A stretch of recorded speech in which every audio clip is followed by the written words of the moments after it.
Welcome to the second part of alcohols. इस part में हम फिजिकल प्रॉपर्टी और केमिकल प्रॉपर्टीज़ देखेंगे एल्कोहल्स की।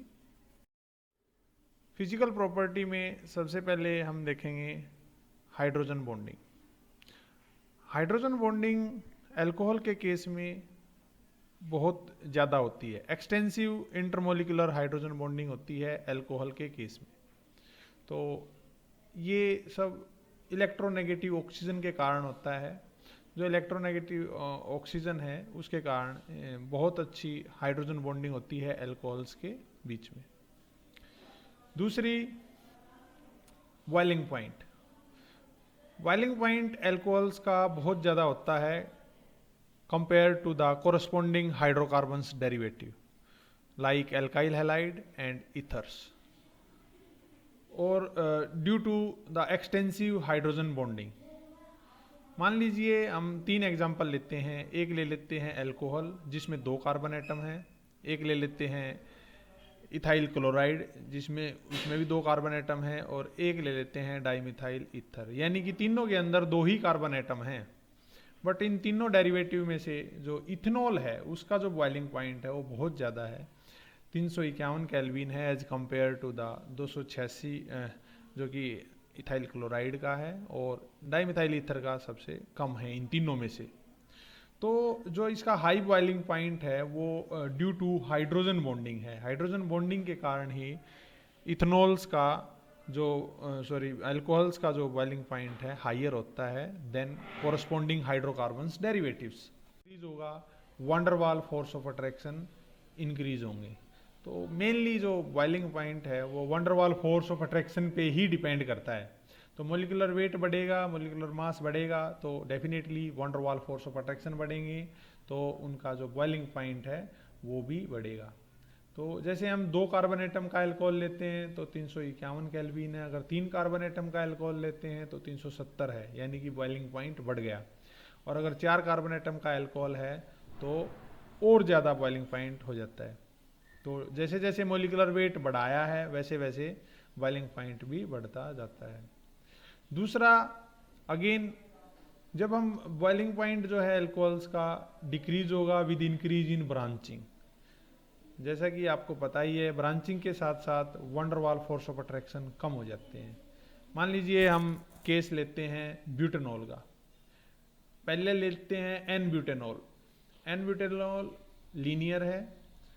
दूसरा केस है आइसो ब्यूटेनॉल का जिसमें ब्रांचिंग शुरू हो जाती है। और तीसरा है टर्शरी ब्यूटाइल अल्कोहल, और ज़्यादा ब्रांचिंग है। तो जैसे जैसे ब्रांचिंग बढ़ेगी उसका जो सरफेस एरिया है कंपाउंड का वो घटता जाएगा। और जैसे जैसे सरफेस एरिया घटेगा तो वंडरवाल फोर्स ऑफ अट्रैक्शन भी घटेंगी, क्योंकि they are directly proportional to the surface area.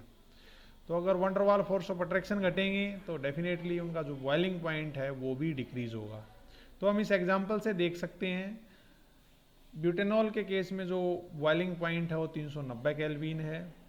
और आइसोब्यूटाइल अल्कोहल है, जैसे ही ब्रांचिंग बढ़ी तो बॉइलिंग पॉइंट डिक्रीज हो गया 380। मोलिकुलर वेट सेम है दोनों का, बट ब्रांचिंग के कारण सरफेस एरिया डिक्रीज हो गया तो वंडरवाल फोर्स ऑफ अट्रैक्शन भी डिक्रीज हो गया।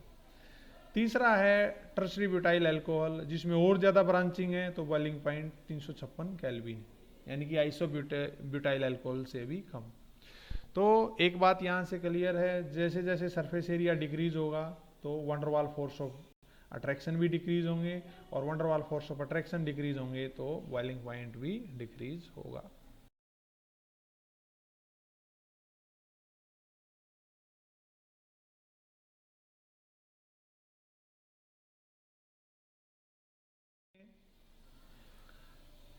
तीन तरीके से ये केमिकल प्रॉपर्टी शो कर सकता है अल्कोहल।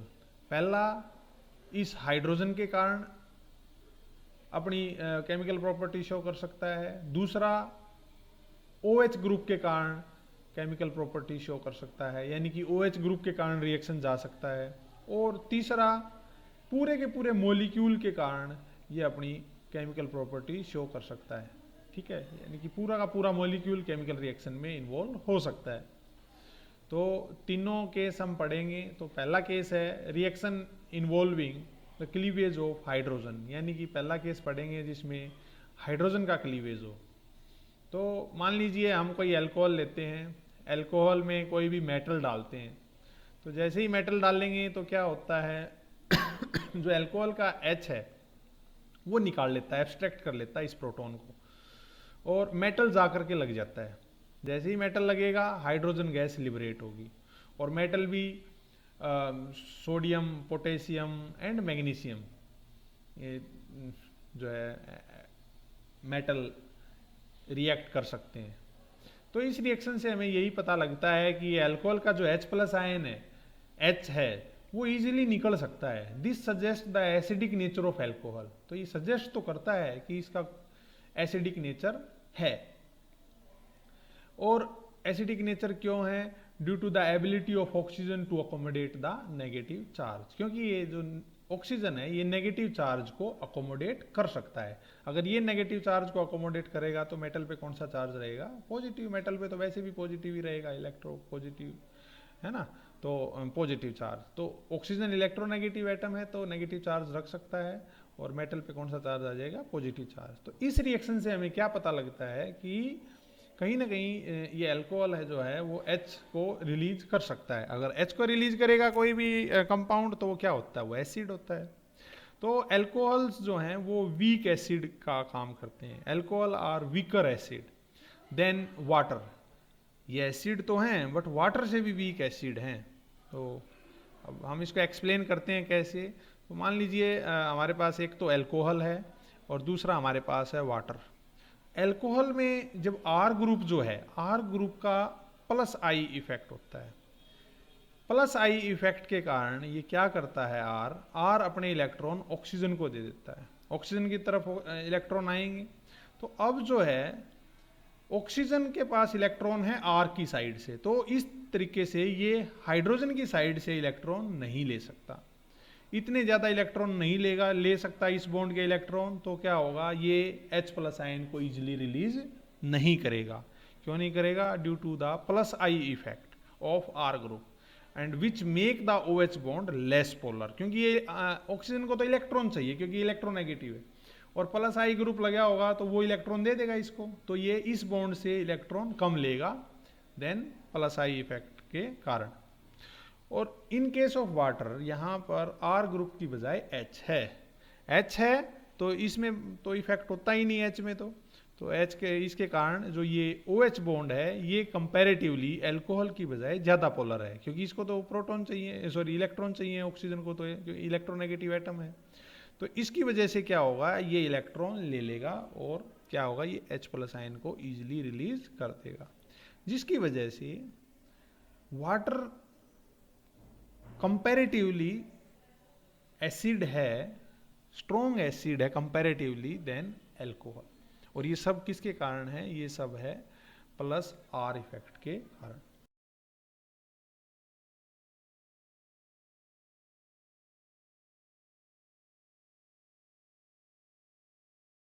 प्राइमरी की मैं बात करूं तो आपको पता लग गया, जैसे जैसे alkyl group plus I effect बढ़ेगा ये इसकी पोलैरिटी को कम करते जाएंगे OH की को।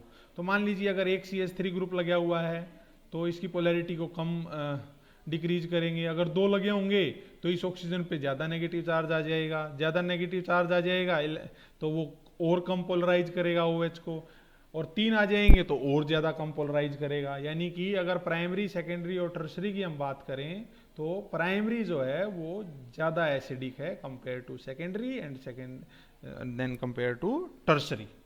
तो प्लस I इफेक्ट के कारण ही ये सब कुछ है। Plus I effect make the OH bond less polar. तो सबसे कम पोलर किस केस में होगा? टर्सरी के केस में होगा, क्योंकि ऑक्सीजन पे अब बहुत ज़्यादा नेगेटिव चार्ज है 3 प्लस I इफेक्ट के कारण, है ना, 3 CH3 के कारण।